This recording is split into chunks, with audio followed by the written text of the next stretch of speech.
Welcome guys, in this video I'm going to show you how you can pair LG Tone earbuds to your MacBook.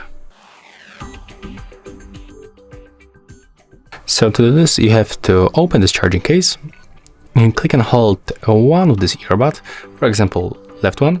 So click and hold right here until this indicator starts blinking blue. Right now you can release, put them close to your MacBook and do not close this cover.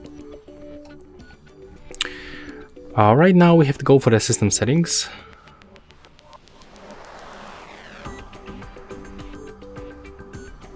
Then we have to go for the Bluetooth. Turn it on. And right now just select our LG earbuds. So click connect, and right now I can recommend you to go for the sound settings. And right here take a look for the output device and the input and be sure that it's selected for our LG earbuds.